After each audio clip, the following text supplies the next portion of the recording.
Baik, bismillahirrahmanirrahim. Assalamualaikum warahmatullahi wabarakatuh. Waalaikumsalam warahmatullahi wabarakatuh. Ya, selamat sore guru-guru semua. Salam sejahtera untuk kita semua. Terima kasih guru-guru yang telah hadir di kesempatan sore hari ini. Di sore hari ini saya dapat amanah gitu dari rekan-rekan dari Sekolah Guru Indonesia untuk kemudian menyampaikan materi tentunya di sore hari ini kaitannya dengan penelitian tindakan kelas gitu ya guru-guru ya.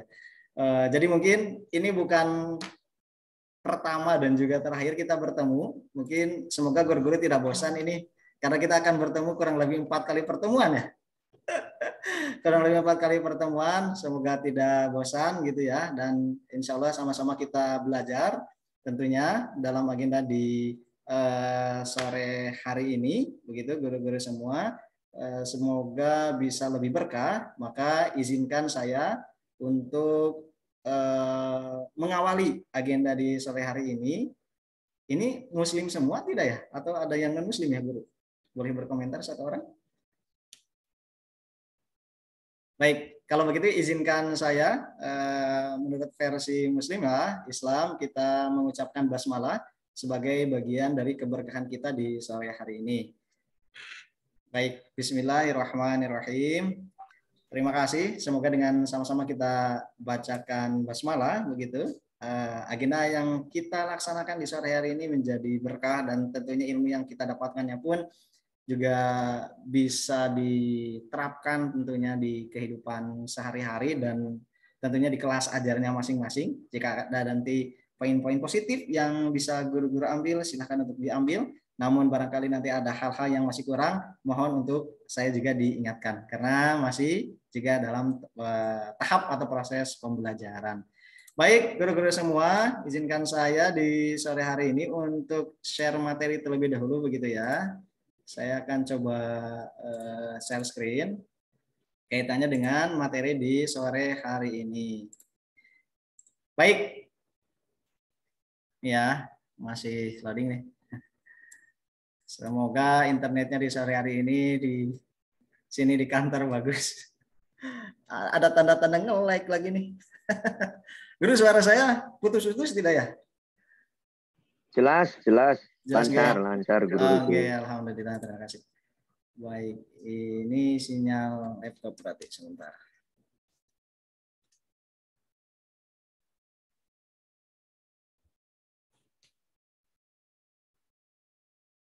Baik, kita tunggu dulu ya. Alhamdulillah udah bisa terbuka ya. Ya, baik guru-guru semua, di sore hari ini insya Allah kita akan sama-sama belajar mengenai penelitian tindakan kelas gitu ya. Mungkin sebelum ke sana ini tiba-tiba saja internet di kantor lagi sedikit masalah gitu, jadi agak sulit ya untuk saya buka. Baik, kalau begitu guru-guru semua, izinkan saya mungkin sedikit untuk memperkenalkan diri gitu ya, secara sekilas saja. Mungkin sudah dikenalkan waktu sedikit gitu ya di flyer bahwa saya Riki Wirahmawan, nama panggilannya biasa dipanggil Guru Riki kalau di SGI begitu. Adapun aktivitas sekarang, waktu lalu memang saya ada di Sekolah Guru Indonesia gitu untuk kemudian berbagi bersama dengan guru-guru yang lain di seluruh Indonesia gitu ya. Sempat beberapa ke Sulawesi Tengah, kemudian ke Kalimantan Selatan, Kalimantan Barat, di kalau daerah Jabodetabek juga sudah sering gitu ya guru-guru. Yang jelas saya sarjana matematika ini sains di UIN Bandung, kemudian S2 saya ngambil di manajemen pendidikan Islam UIN Syarif Hidayatullah Jakarta, alhamdulillah lulus 2016 lalu ya, 2018 masuk 2016.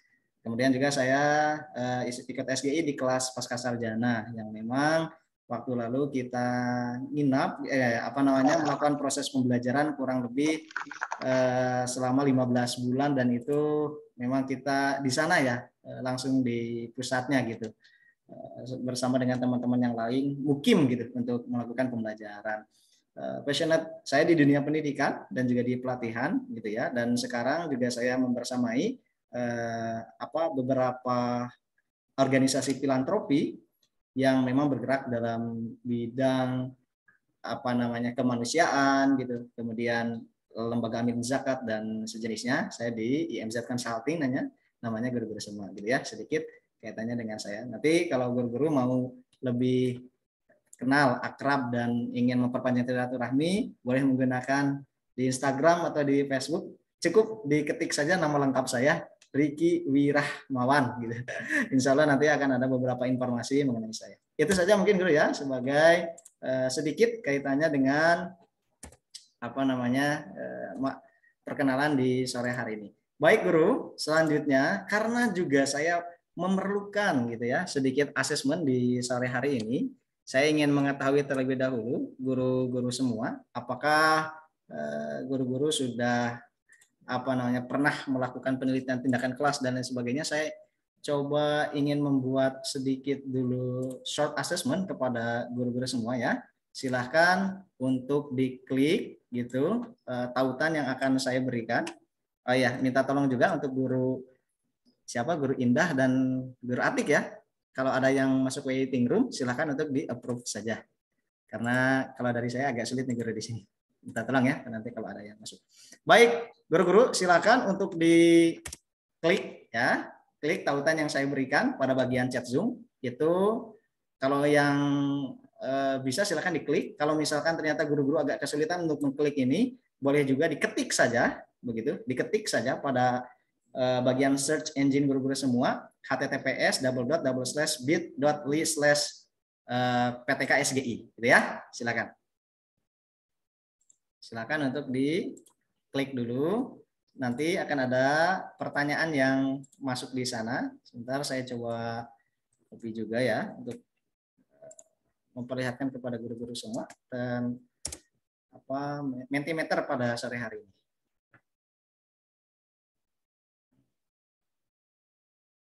Oh iya, baik. Sebentar ya.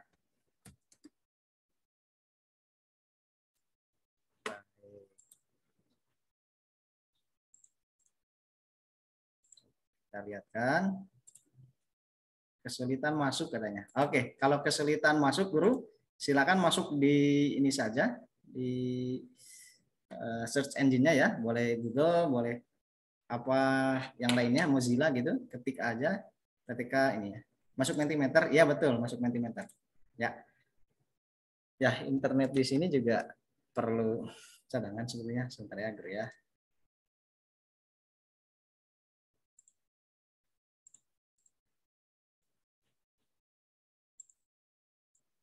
Kalau online terkadang salah satu masalahnya adalah di di sinyal ya. Oke, berat nih. Udah, kalau gitu saya pakai polling dari sini deh. Oke, udah masuk ya. Bismillah. Baik, saya coba share screen lagi. Sekali lagi, guru yang jadi co-host boleh minta tolong untuk di-admit guru-guru yang masuk ya. Wah, udah sampai satu kata mewakili PTK. Iya, iya, iya, iya. Ya, penelitian katanya. Baik, guru-guru, sebentar.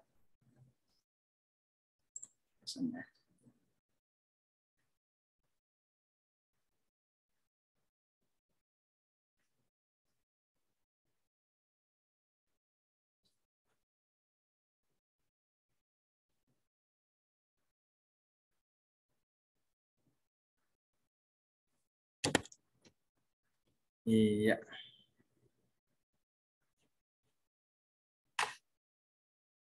Apakah di layarnya guru-guru terlihat?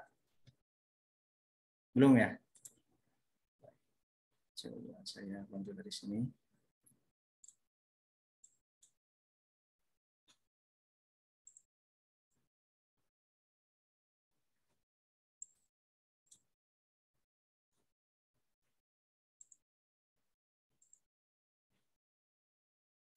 Oke, sudahkah Anda membuat penelitian tindakan kelas? Itu pertanyaan yang pertama ya guru-guru. Silakan untuk dijawab. pada Mentimeter yang tadi sudah saya share.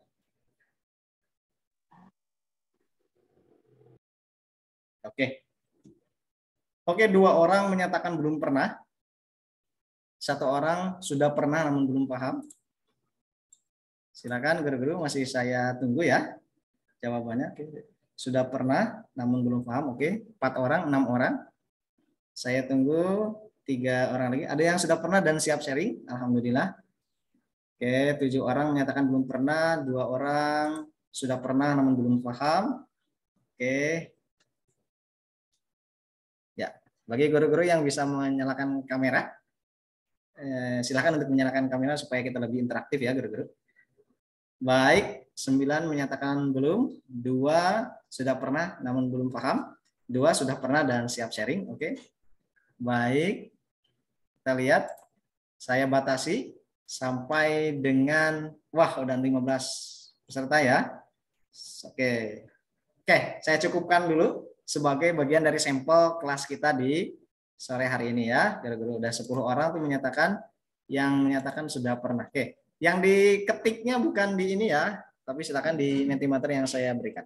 Baik, guru-guru, saya izin untuk screenshot ya. 1, 2, 3. Baik, terima kasih atas jawabannya guru-guru semua. Kita masuk ke pertanyaan yang kedua. Yang kedua tadi kaitannya dengan satu kata ya, tentang penelitian tindakan kelas. Saya ingin tahu guru-guru, wah ini sudah menulis ya. Sudah banyak mengatakan penelitian, problem solving, butuh waktu banyak, research, PTK, memperbaiki. Yang paling banyak itu penelitian berarti ini ya, mengatakan bahwa PTK itu penelitian. Ada siklus, betul. Good. Good apa nih maksudnya nih? Susah gitu ya. Wah, ada yang berkata susah juga. Action research dan selebihnya gitu ya. Ini dari 24 orang gitu ya mewakili. Baik guru-guru semua, terima kasih sudah bekerja sama dengan saya untuk mendapatkan insight di sore hari ini guru-guru semua. Baik, secara kumulatif kelas ini masih relatif banyak yang belum pernah gitu ya, belum pernah melakukan penelitian tindakan kelas. Tadi ada jumlahnya kurang lebih 10 dari 16 orang. Wah, berarti udah lumayan ini ya. Dan 4 orang menyatakan sudah pernah, tapi belum terlalu paham. Dan hanya 2 orang saja yang mengatakan sudah pernah dan siap sharing. Wah, luar biasa. Menarik ini ya. Nanti saya tracking siapa guru yang mengatakan sudah pernah dan siap sharing. Baik, terima kasih guru-guru atas insight yang diberikannya di sore hari ini.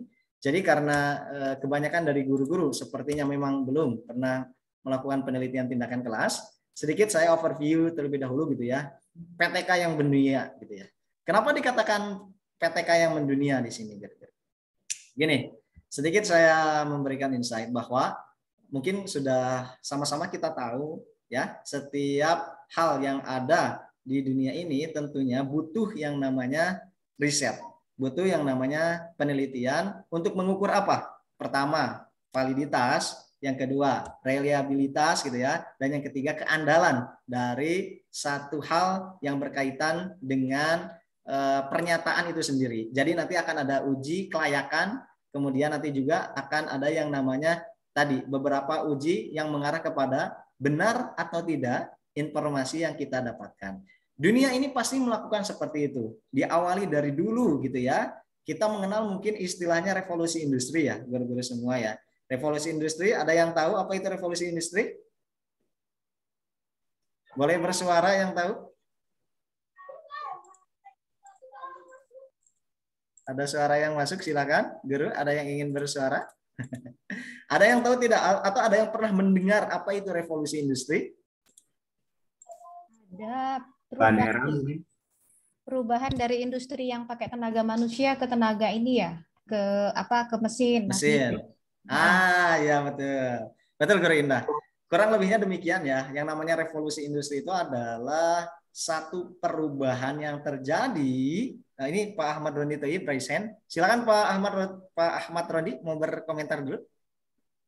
Revolusi industri itu berubahnya media yang digunakan sebagai alat untuk industri di berbagai sektor industri, misalnya pendidikan, pabrik itu menggunakan sektor daring sekarang. Baik. Atau internet of things kalau mungkin pabrik ya. Iya, ya. Baik, terima kasih Muhammad atas jawabannya ya. Betul ya. Jadi yang namanya revolusi industri itu adalah bagian dari kebutuhan umat manusia yang berubah, kemudian bagaimana respon manusia terhadap perubahan itu sendiri gitu ya. Yang dulu Bapak Ibu guru-guru semua mungkin tahu bahwa di dunia ini saat kita berbicara tentang pabrik gitu ya, maka keseluruhannya itu dikerjakan oleh manusia. Kemudian ada yang namanya revolusi industri 1.0 gitu. Revolusi industri pertama itu ketika apa? Ketika mesin atau tenaga uap pertama kali ditemukan gitu ya. Nah, kemudian ada lagi berhubung manusia semakin cerdas, kemudian kebutuhan juga semakin apa namanya ya semakin cepat gitu perubahan yang terjadi, maka nanti ada lagi yang namanya revolusi industri 2.0 gitu ya, di mana waktu itu listrik baru ditemukan. Zaman-zamannya siapa? Thomas Alva Edison dan kawan-kawannya begitu. Kemudian selanjutnya ketika kebutuhan manusia semakin semakin tinggi dan juga memang diperlukan beberapa inovasi-inovasi begitu sehingga masuk kepada namanya revolusi industri 3.0 gitu. 3.0 ini ketika apa? Ketika komputer guru-guru semua itu ditemukan sampai dengan revolusi industri 4.0. Kalau 4.0 ini berbicaranya bukan lagi komputer, bukan lagi mesin gitu ya, bukan lagi tenaga uap, tapi ini berbicara tentang apa? Artificial intelligence gitu ya. Jadi bagaimana kemudian manusia semakin canggih dengan adanya artificial intelligence atau AI begitu sehingga internet semakin cepat gitu. Pokoknya setiap hal yang kita butuhkan di dunia ini mungkin guru-guru sudah merasakan bahwa terjadi perubahan yang drastis. Nah, keseluruhan itu guru-guru tidak lain dan tidak bukan diawali dari yang namanya penelitian atau research. Nah, untuk guru-guru semua sebagai bagian langkah kenapa PTK nanti menjadi mendunia? Karena tadi keseluruhan sistem ini yang terbangun di dunia ini itu diawali terlebih dahulu dari kelas, ya, diawali dulu dari seorang siswa. Siswa akan mendapatkan informasi yang baik ketika guru yang mengajarnya pun adalah guru yang terbaik yang mampu memberikan solusi-solusi dalam pembelajaran. Nah, kenapa jadinya PTK mendunia gitu? Nah, kemudian guru-guru semua sebelum masuk ke PTK kita mengenal istilahnya beberapa hal ya. Pertama, kita sebelum PTK itu tentu harus melaksanakan pra PTK nih guru-guru yang baru gabung gitu ya, yang belum mengenal apa PTK. Apa pra PTK itu adalah suatu kegiatan yang dilakukan oleh guru-guru tadi. Beberapa informasi mungkin ini nanti guru-guru akan mengenal ada istilahnya siklus ya di dalam penelitian tindakan kelas itu. Tapi nanti saja kita berbicara tentang itu. Kita perlu tahu tuh kalau sebelum kita melakukan membuat penelitian tindakan kelas, kita harus pertama ya berarti mengidentifikasi dulu masalah yang ada di dalam kelas ajar kita yang mampu dan juga layak untuk kita PTK-kan. Sifatnya yang seperti apa nanti kita bahas ya guru-guru semua. Kemudian yang kedua tentunya kita harus ada guru kolaborator kalau PTK. Ini untuk apa ini guru-guru? Sifatnya untuk observasi kayak gitu. Jadi nanti guru saat menjadi seorang peneliti tentunya harus didampingi oleh guru yang lain gitu untuk menjadi guru kolaborator kita menilai keberlangsungan saat kita membuat penelitian tindakan kelas gitu ya pada bagian actionnya gitu. Kemudian yang ketiga adalah observasi, tentunya ini juga dibutuhkan untuk kita berikan kepada guru kolaborator agar observasi yang dilakukan oleh guru kolaborator ini tepat sasaran sesuai dengan lembar yang kita berikan gitu ya. Jadi kalau misalnya kita tujuannya adalah nanti di penelitian tindakan kelas itu adalah untuk melihat bagaimana peningkatan hasil belajar, maka nanti beberapa poin yang kita buatkan di lembar observasi pun harus menyesuaikan dengan tujuan penelitian tindakan kelas kita. Termasuk nanti ada pretest dan posttest juga gitu ya, sebagai bagian dari kalau saya klasifikasikan menjadi pra penelitian tindakan kelas. Walaupun nanti guru-guru kaitannya dengan pretest dan posttest juga itu akan menjadi bagian dari siklus gitu ya. Baik, jadi secara keseluruhan kita akan mengutip terlebih dahulu ya guru-guru penelitian tindakan kelas itu apa bagi guru-guru yang belum begitu familiar dengan PTK. Bahwa PTK itu menurut Supardi ini penelitian tindakan itu kelas itu adalah penelitian yang mampu menawarkan cara dan prosedur baru untuk memperbaiki dan meningkatkan profesionalisme pendidik dalam proses belajar mengajar di kelas dengan tentunya melihat kondisi siswa, gitu ya. Jadi yang menurut Supardi ini highlight-nya itu adalah memperbaiki dan juga meningkatkan profesionalisme dari pendidik gitu ya, kaitannya dengan PTK itu. Kita lihat satu lagi kaitannya sebelum ke sini ya, kaitannya dengan definisi dari PTK menurut ahli yang lain. Ini saya kutip dari Pak Akib ya, tahun 2011 beliau membuat kerangka tentang penelitian tindakan kelas itu apa. Beliau menyatakan bahwa penelitian tindakan kelas itu adalah penelitian yang tentunya dilakukan oleh guru di kelasnya sendiri melalui refleksi diri dengan tujuan apa? Untuk membaiki kinerjanya sehingga hasil belajar siswa meningkat. Kalau ini Pak Akib ini tadi lebih kepada bagaimana hasil belajar siswa meningkat, fokusnya ke sana gitu. Nanti kita akan juga melihat gitu ya guru-guru semua, kalau PTK itu bukan hanya pada siswa hasil belajar saja, tapi nanti juga pada motivasi dan lain-lain. Baik guru-guru yang masih suaranya bocor, boleh dimatikan dulu ya audionya. Kalau videonya silakan untuk dinyalakan supaya kita lebih interaktif nanti. Izinkan saya dulu untuk ekspositori sedikit ya guru, karena supaya dapat waktu. Nanti insya Allah akan ada sesi guru-guru untuk kita sharing dan diskusi, terutama untuk guru-guru yang pernah melakukan tindakan kelas. Baik, selanjutnya guru-guru. Nah, kita perlu tahu juga nih, pasti kemudian perbedaan PTK dengan penelitian lain. Kan tadi di awal saya berbicara tentang revolusi industri gitu ya, di mana setiap kemajuan zaman ini tentunya diawali dulu dari yang namanya riset atau penelitian. Nah, kita harus tahu guru, ada beberapa perbedaan antara PTK dengan penelitian lainnya. Apa itu? Ya, yang pertama guru-guru semua ya, PTK itu dilihat dari pelakunya nih. Pelakunya itu kalau PTK dilakukan oleh guru yang bersangkutan, sedangkan kalau pelaku dari penelitian lain itu dilakukan oleh orang lain.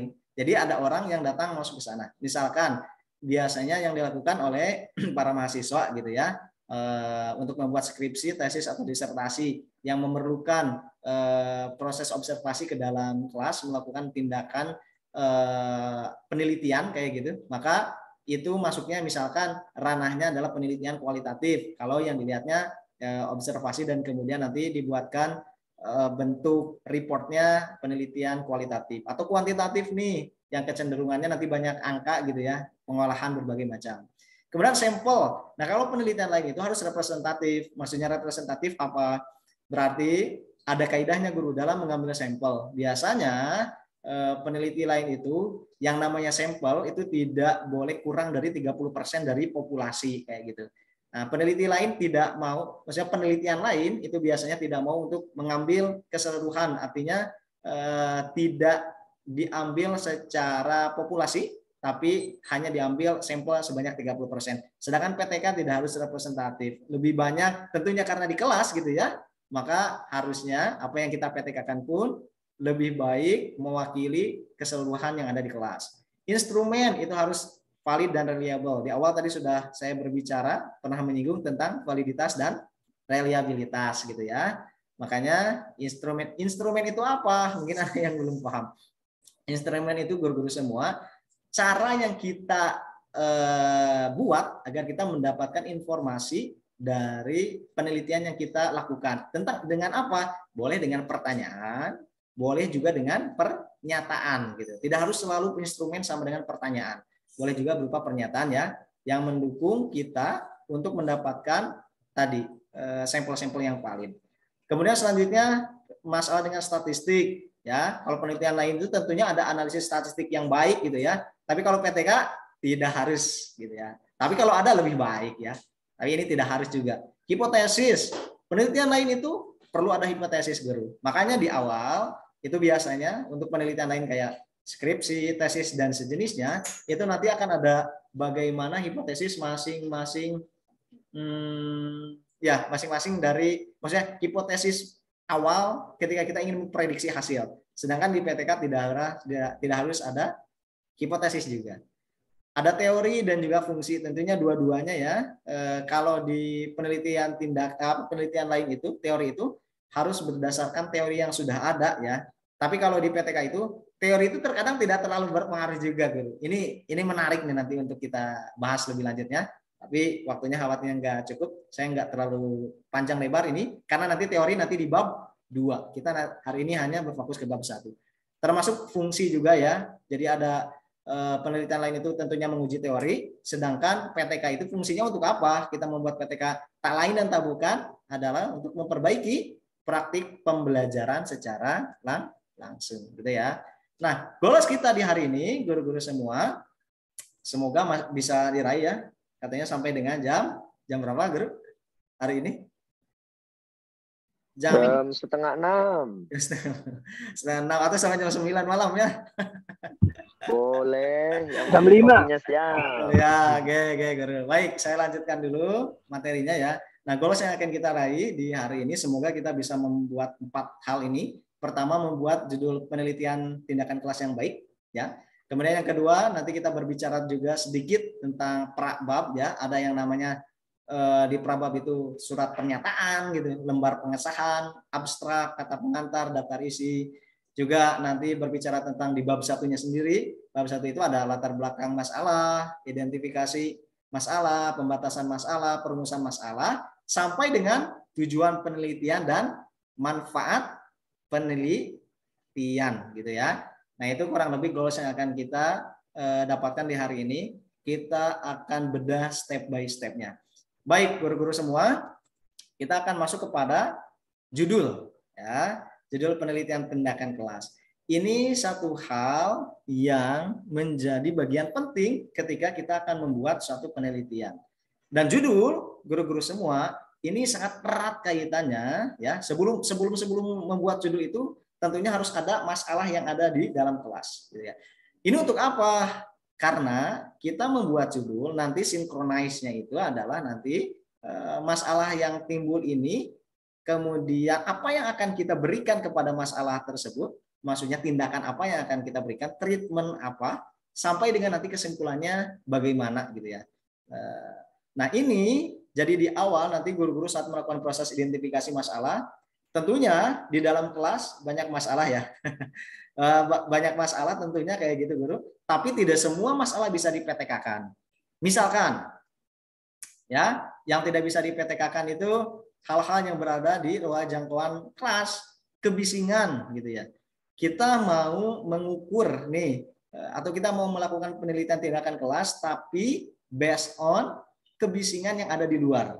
Walaupun sebetulnya kita terdengar di dalam, tapi karena di luar, maka masalah ini belum layak untuk di-PTK-kan, gitu ya. Pokoknya hal-hal yang berkaitan dengan non kelas, namun bisa jadi masuk ke dalam kelas itu relatif tidak bisa di-PTK-kan. Termasuk kalau kita berbicara tentang ini ya, guru ya, apa namanya, di kelas ajar kita ini tentunya dilihat dari kesiapan belajar, kemudian profil belajar dan minat belajar anak yang berbeda-beda. Itu juga nanti debatable nih, terutama pada bagian profil belajar kayak gitu ya. Karena profil belajar ini nanti kaitannya dengan gender juga, latar belakang siswa kayak gitu ya. Latar belakang siswa itu dilihat dari siapanya, dilihat dari orang tuanya, kemudian hal-hal yang berkaitan dengan background siswa itu sendiri. Nah, yang kayak gitu-gitu cenderung tidak bisa kita untuk PTK-kan. Nah, judul yang baik, guru, itu harus spesifik ya. Judul yang baik itu sekali lagi dia harus spesifik. Bagusnya itu tidak lebih dari 20 kata. Ya, itu yang pertama. Kemudian yang kedua, tentunya gambaran masalah ini ya. Jadi nanti ada gambaran masalah yang akan diambil di judul tersebut. Masalah apa sih sebetulnya? Misalkan masalahnya itu untuk meningkatkan hasil belajar, untuk meningkatkan motivasi ajar, untuk meningkatkan keterampilan siswa, untuk meningkatkan motoris siswa dan lain sebagainya dan lain sebagainya. Itu adalah bagian dari masalah yang mau kita tingkatkan, maksudnya masalah yang mau kita ambil gitu problem solvingnya, sehingga problem solving ini layak untuk ditingkatkan dan diambil di judul PTK. Kemudian selanjutnya tindakannya nih. Nah, setelah ada masalah, tindakan yang kita lakukan apa? Apakah dengan menggunakan media atau juga dengan menggunakan metode gitu ya. Misalkan nanti guru-guru semua ternyata untuk meningkatkan hasil belajar, guru-guru mau merubah metode belajarnya. Untuk mendapatkan hasil belajar yang baik, misalkan, kemudian guru-guru mendatangkan alat peraga, media pembelajaran, dan berbagai macam hal kayak gitu ya. Nah, itu adalah tindakan hasilnya. Dan juga yang baik itu guru-guru semua, alur dari judul PTK itu harus SPOK. SPOK itu apa? S, tentunya kita berbicara tentang subjek gitu ya. Subjeknya itu ini kaitannya dengan media atau alat apa ya gitu, yang atau juga metode apa dalam pembelajaran yang akan kita angkat untuk dijadikan judul PTK ya. Kemudian P-nya itu adalah predikat. Predikat itu untuk meningkatkan apa? Biasanya meningkatkan hasil belajar. Kemudian ada O juga. Oh, ini berarti objeknya ya. Objeknya berarti bisa mata pelajarannya nih. Mata pelajaran yang mau diangkat itu apa? Dan keterangan. Keterangannya ini berarti kaitannya dengan tempat guru-guru membuat penelitian itu di sekolah mana, di kelas apa, kayak gitu kan biasanya. Kita lihat contoh judul PTK guru. Misalkan saya angkat sebagai berikut ya. Metode Jigsaw sebagai upaya meningkatkan hasil belajar siswa pada mata pelajaran IPA di kelas 6 SDN Bambapun. Gitu ya. Ini contoh judul PTK yang standar. Kenapa? Karena dia terdiri dari S, subjek, ada metode Jigsaw-nya. Ini yang mau kita PTK-kan. Kemudian P-nya apa? Meningkatkan hasil belajar, itu menjadi predikatnya, gitu ya. Meningkatkan hasil belajar siswa. Gitu. Objeknya apa? Pada mata pelajaran IPA, karena ternyata yang jadi masalahnya itu mata pelajaran IPA misalkan. Dan keterangannya apa? Di kelas 6 SDN Bambapun. Itu adalah contoh dari judul penelitian tindakan kelas. Hanya saja guru, terkadang guru-guru di daerah yang selama ini saya dampingi gitu ya, bukan hanya daerah ya, saya sempat juga ngajar penelitian tindakan kelas ini di SMA Al-Izhar, Pondok Labu ya, di Jakarta Selatan. Masih juga ada yang agak kesulitan nih membedakan terkait tentang apa, terkait tentang ini. Coba sebelum saya bedah satu-satu guru-guru semua ya, bisakah di antara guru-guru semua atau adakah di antara guru-guru yang mau berpendapat nih sebelum kita bedah gitu ya untuk dijadikan salah satu judul penelitian tindakan kelas. Apa itu model pembelajaran? Bedanya ya, pendekatan pembelajaran, strategi pembelajaran, metode, teknik, dan taktik pembelajaran. Yang mau menjawab silakan untuk raise hand guru-guru semua ya. Saya matikan dulu deh supaya terlihat. Monggo guru, ada nggak yang bisa menjelaskan sekali lagi perbedaan antara, jangan-jangan kita udah jadi guru lebih dari 3 tahun, 5 tahun, 7 tahun, dan masih kebalik-balik nih, antara model pembelajaran, pendekatan pembelajaran, strategi pembelajaran, metode pembelajaran, teknik pembelajaran, sampai dengan taktik pembelajaran. Ada yang bisa? Yang bisa boleh bersuara. Monggo. Atau versi guru aja dulu sebelum nanti detailnya saya jelaskan kepada guru-guru semua. Di antara 6 tadi yang saya sebutkan, satu aja, misalkan Guru Erwin mau menjelaskan tentang model pembelajaran, silakan. Guru Sabto gitu ya, mau menjelaskan tentang teknik, monggo, monggo. Siapa?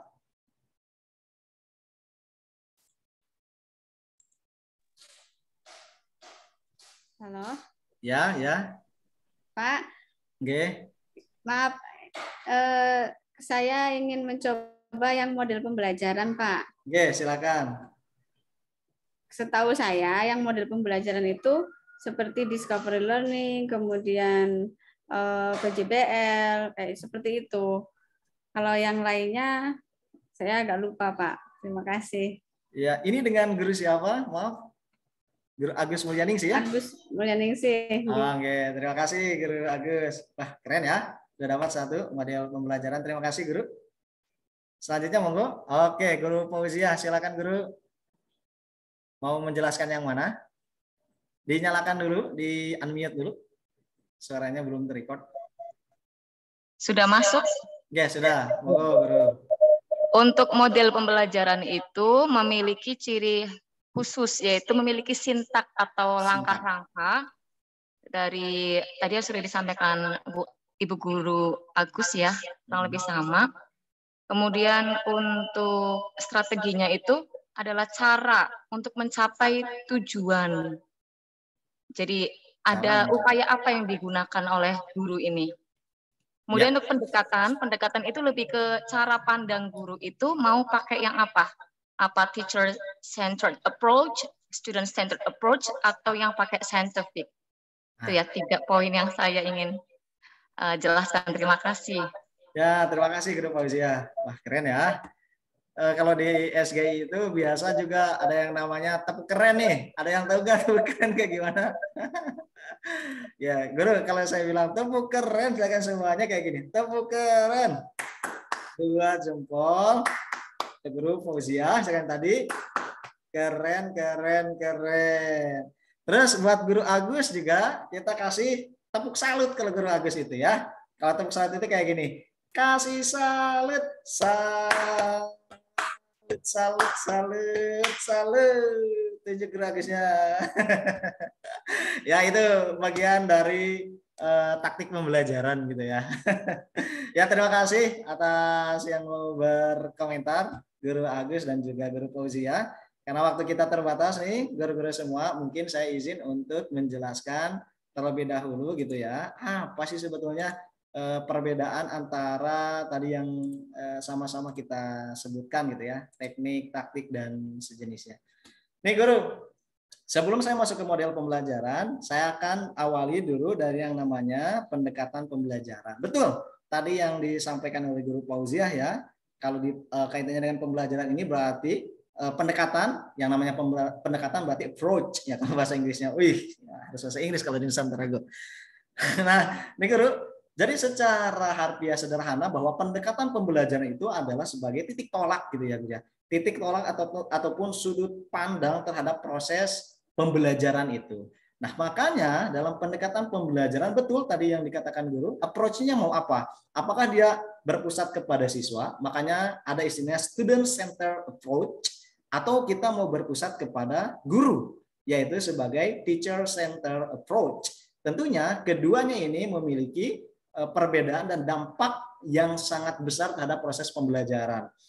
Makanya ada yang namanya pembelajaran, ada juga pengajaran gitu ya. Kalau pengajaran itu biasanya teacher centris, sedangkan kalau pembelajaran biasanya adalah student center karena siswanya yang aktif kayak gitu ya. Harus pembelajaran loh. Yang namanya pembelajaran berarti memang di sana kaitannya dengan siswa, ada proses active learning. Mungkin pernah dijelaskan oleh di SGI ya. Kalau yang namanya active learning itu menurut teori Edgar Dale ada beberapa hal gitu ya, termasuk bagaimana setiap siswa yang ada di kelas kita ini mencurahkan seluruh bagian inderanya untuk proses pembelajaran. Dia melihat, dia mendengar, dia merasakan, dia melakukan, dia mengucapkan, dan juga ya adanya interaksi kayak gitu. Makanya menurut teori Edgar Dale guru-guru 20% siswa dapat menyerap informasi itu dengan cara membaca. Boleh sambil dipraktikan ya. Kemudian 30% siswa dapat menyerap informasi itu dengan cara mendengar. Ya. Kemudian 50% siswa dapat menyerap informasi dengan cara membaca. Tadi berapa? 20, 30 dan juga 10 dulu ya. 10 mohon maaf, 10% siswa dapat menyerap informasi dengan cara membaca, 20 dengan mendengar, 30% siswa dapat menyerap informasi dengan cara melihat, guru-guru semua. Nah, kemudian 50% siswa dapat menyerap informasi dengan cara mendengar dan juga melihat. 70% siswa dapat menyerap informasi dengan cara melakukan say itu berbicara, diskusi di sana. Dan juga 90% informasi dapat dilakukan dengan cara apa, siswa? Dengan cara melakukan keseluruhannya. Itu adalah teori Edgar Dale. Makanya saat di dalam kelas itu tentunya kita tidak boleh diam ya. Maksudnya apa? Bahkan mungkin ada di antara guru kalau lihat ada siswanya sedikit saja keluar dari bangku, keluar dari meja, terkadang suka disentil atau dimarahin atau kamu diam, nggak boleh kemana-mana dan sejenisnya. Itu sangat konvensional ya guru-guru. Itu guru yang konvensional kayak gitu. Artinya kenapa kita harus memfasilitasi modalitas belajar siswa? Kita tahu bahwa modalitas belajar itu ada 3 ya. Nanti modalitas belajar siswa itu bisa dengan cara melihat visual, auditory, dan juga kinestetik. Saya ada ininya, tesnya. Kalau guru-guru membutuhkan nanti bisa di-share di kemudian hari gitu ya. Tidak di hari ini, insya Allah. Nah, guru, itu kaitannya dengan pendekatan. Kemudian ada lagi strategi pembelajaran. Saya terlalu lama ya. Strategi pembelajaran. Strategi pembelajaran itu, guru, itu nanti kita kenalnya dengan istilah 3 ini. Pertama, berupa exposition, ya. Kita bisa exposition learning atau discovery learning, karena yang namanya strategi pembelajaran itu masih berupa konseptual, tapi ini berupa penjabaran dari pendekatan pembelajaran. Approach-nya apa? Kalau approach-nya siswa, berarti nanti guru-guru cukup pada bagian discovery learning. Tapi kalau misalkan guru approach-nya, maka cukup dengan exposition learning. Nah, kemudian kalau mau siswa juga, nanti bentuknya apa nih? Apakah nanti group learning atau individual learning? Atau nanti juga kita mau bicara tentang induktif dan deduktif learning gitu ya. Itu adalah pendekatan strategi pembelajaran. Kalau induktif learning itu adalah satu pembelajaran yang kita susun gitu ya guru-guru, dengan menghadirkan puzzle-puzzle kecil dulu sebelum kita merangkum dalam skema yang besar. Nah, sedangkan kalau deduktif itu kebalikannya. Jadi kita menjelaskan dulu ABCDFGH, baru praktik dengan hal-hal yang kecil. Nah, kemudian setelah adanya strategi pembelajaran, maka untuk menjabarkan strategi pembelajaran yang tadi sudah sedemikian rupa itu, maka kita mengenai istilahnya metode pembelajaran. Nah, kalau tadi yang dikatakan oleh guru ada istilahnya sintak-sintak di sana. Sebetulnya sintak-sintak itu bisa juga pada kaitannya dengan metode guru pembelajaran. Karena di sana sudah merupakan apa nih kalau metode itu? Langkah-langkah operasional banget gitu ya. Dalam apa? Menjabarkan dari strategi pembelajaran itu sendiri. Makanya metode pembelajaran banyak guru ya. Karena saking banyaknya jadi banyak sekali metode pembelajaran. Ada udah macam-macam sekarang. Guru tinggal searching aja kalau sekarang udah mudah sekali kita ingin dapatkan ya. Tidak perlu saya sebutkan apa aja. Nanti guru-guru cari sendiri. Metode itu sangat banyak ya. Nah, kemudian juga masuk kepada teknik dan taktik pembelajaran. Kalau teknik guru-guru semua ini adalah bagaimana, ini lebih spesifik lagi. Misalkan metode yang kita ambil, salah satu contoh metode pembelajaran itu adalah kita mau menerapkan misalkan berdiskusi ya, metode dengan cara diskusi ya, metode diskusi. Nah, maka atau misalkan TGT ya, atau misalkan tadi jigsaw dan sejenisnya. Kan itu perlu pengelompokan tuh. Nah, teknik ini lebih kepada bagaimana guru-guru melihat komposisi siswa, heterogenetis siswa, kayak gitu ya. Kita lihat nih, antara guru kelas besar dengan kelas kecil, dua-duanya berbicara tentang metodenya diskusi. Tentunya beda dong antara metode kelas besar dan kelas kecil. Tentunya juga beda dong antara kelas dengan jumlah laki-lakinya banyak dengan jumlah perempuannya yang banyak misalkan.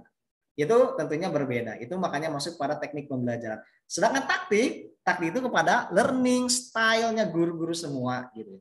Atau style guru-guru mengajar kayak gitu. Boleh jadi misalkan guru Fitri ini apa taktik pembelajarannya ini cenderung gaya dalam menjelaskan itu lebih humoris, tapi yang satu lagi misalkan karena banyak teknologi yang digunakan makanya dia agar tekniknya tersampaikan ya udah taktiknya dengan memberikan nuansa-nuansa teknologi kayak gitu. Dan sejenisnya termasuk ice breaking dan lain-lain itu bagian dari taktik pembelajaran juga gitu ya.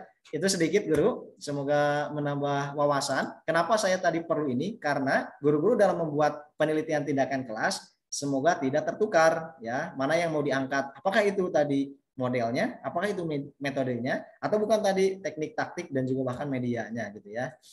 Nah, kemudian guru, kita juga akan berbicara tentang latar belakang ya, latar belakang masalah. Dalam latar belakang masalah, guru-guru mungkin sudah paham juga nih yang biasa membuat penelitian tindakan kelas ya. Tadi ada beberapa. Bahwa latar belakang masalah itu tentunya harus pertama kasuistik yang terjadi di kelas. Kemudian latar belakang juga harus yang sifatnya penting dan mendesak. Kemudian yang ketiga itu harus dapat dilaksanakan. Dan yang keempat adanya gap. Gap itu apa? Gap itu adalah kesenjangan antara idealitas bertemu dengan realitas. Misalkan guru tuh ya tahu nih menurut teori pendidikan misalnya menurut Undang-Undang Nomor 24 tahun 2024 tentang bla bla bla bla gitu ya. Ternyata harusnya saat anak atau usia anak didik kita berada pada usia 12 tahun, itu misalkan dia harusnya bisa menguasai kompetensi apa aja. Ternyata saat kita lihat, oh ini masih tertinggal jauh dibandingkan dengan anak-anak yang lain. Tapi dilihatnya secara klasikal, lagi-lagi dia harus secara klasikal, ya. Jadi masalahnya itu bukan hanya 1-2, tapi betul-betul klasikal. Kelas kita secara klasikal itu ternyata masalahnya itu demikian. Nah, kaitannya dengan ini, itu ada gap tuh. Makanya kita buatkan penelitian tindakan kelas, gitu ya. Jadi nanti prinsip PTK itu ya tidak boleh mengganggu tugas utama guru juga, ya.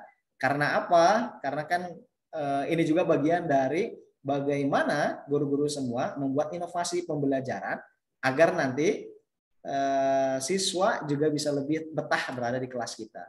Ini contoh latar belakang masalah, guru ya. Tadi hasil proses penjabaran yang saya berikan, gitu guru-guru semua. Ini saya ambilnya dari PTK saya sendiri. Waktu dulu ya, saya membuat penelitian tindakan kelas juga untuk di salah satu MI di sana ya. Kecenderungannya di kelas 6 ini kalau dilihat dari kompetensi dasarnya itu memang harusnya memahami hukum bacaan mad asli, mad wajib mutasil, dan mad jazm mutasil. Tapi banyak juga tuh hal-hal yang membuat saya, wah ini sepertinya perlu nih, karena dilihat dari hasil belajar ternyata anjlok juga gitu. Dan ternyata setelah kita lakukan lakukan observasi secara mendalam kepada siswa-siswa, bahkan sempat interview dan lain-lain, ternyata selama ini metodenya itu masih kurang tepat, masih menggunakan metode ceramah saja. Padahal yang harus dilakukan itu ketika di kelas itu tentunya variasi kayak gitu guru-guru ya. Nah ini sedikit tentang contoh latar belakang masalah. Ya, jadi ada idealitas, kemudian ada juga realitas. Selanjutnya juga dalam latar belakang masalah jangan lupa untuk mention ya apa yang akan kita berikan, apa yang akan kita treatment gitu ya, perlakuan apa yang akan kita berikan terhadap masalah yang ada di dalam kelas tadi. Saya menggunakan satu metode, namanya adalah metode Van Taksin gitu, untuk kemudian memberikan melihat bagaimana metode Van Taksin ini berefek atau tidak ketika dilakukan di dalam kelas ajar saya. Makanya saya angkat judulnya nih, metode Van Taksin sebagai upaya meningkatkan hasil belajar siswa kelas 6 pada mata tema BTQ, karena dulu per tema ya, baca tulis Quran di MI Nurul Iman misalkan kayak gitu. Ini guru ya. Jadi sekali lagi latar belakang harus menggambarkan apa? Pertama dia harus ada idealitas, guru-guru berbicara tentang teori. Yang kedua, guru-guru harus memperlihatkan kondisi kelas ajarnya, namanya realitas. Makanya nanti terjadi gap. Realitas bisa didapat dari mana? Pertama dari observasi kelas, kedua dari hasil belajar, gitu ya. Kemudian selanjutnya apa? Setelah kita mendapatkan idealitas dan realitas, selanjutnya kita arahkan masuk kepada judul penelitian tindakan kelas kita. Nah, itu adalah di tahap yang pertama untuk membuat latar belakang masalah. Sebelum saya masuk ke yang selanjutnya, karena setelah ini kita akan, kalau masih ada waktunya ya, kita akan coba belajar membuat latar belakang masalah ya dan lain-lain. Guru-guru ada yang ingin ditanyakan dulu sampai sini dulu? Silakan. Kalau ada yang ingin ditanyakan, kita sifatnya sharing saja dulu sampai dengan latar belakang masalah dulu ya, sebelum nanti kita ke masalah. Silakan. Permisi Pak Guru Riki. Ya, silakan, Pak Erin. Ya, terkait tadi di awal perbedaan yang PTK dengan non PTK, validitas sama reliabilitas sebenarnya. Reliabilitas ya. Ya. Apa ya? Bisa nggak kira-kira maksudnya Guru Riki menjelaskan apa beda dari validitas sama reliabilitas, kemudian kaitannya dengan penelitian tindakan kelas yang nantinya sama. Ya, ya. Ya, sama-sama, Guru Erwin pakai handphone ya. Guru, setelah ini kita akan masuk kepada Jamboard nih. Jamboard enaknya pakai laptop ya. Kalau Guru Erwin bisa sekarang gunain laptop guru lebih baik. Tapi kalau nggak bisa nggak apa-apa, pakai handphone aja dulu. Gini guru, kaitannya dengan validitas dan reliabilitas, sebetulnya itu adalah satu bagian yang harus kita lakukan juga dalam melakukan penelitian yang lain, gitu ya.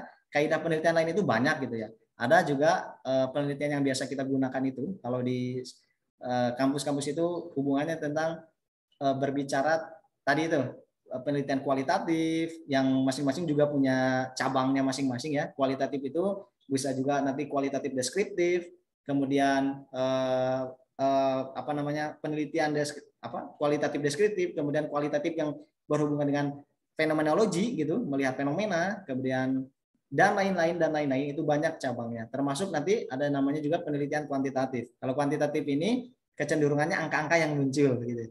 Angka-angka yang muncul, guru-guru melihat tuh membandingkan gitu ya antara T0 biasanya gitu ya dengan T1-nya kayak gimana kayak gitu. Dan lain-lain. Itu perlu ujinya itu menggunakan apa? Biasanya statistika ya. Jadi kita biasa menggunakan alat gitu, namanya tuh SPSS biasanya kalau kita gunakan. Bisa juga SPSS, bisa juga Minitab gitu. Bisa juga ya menggunakan alat yang lainnya lah yang menyokong ataupun ada kaitannya dengan bagaimana kita mengecek validitas dan reliabilitas kayak gitu guru.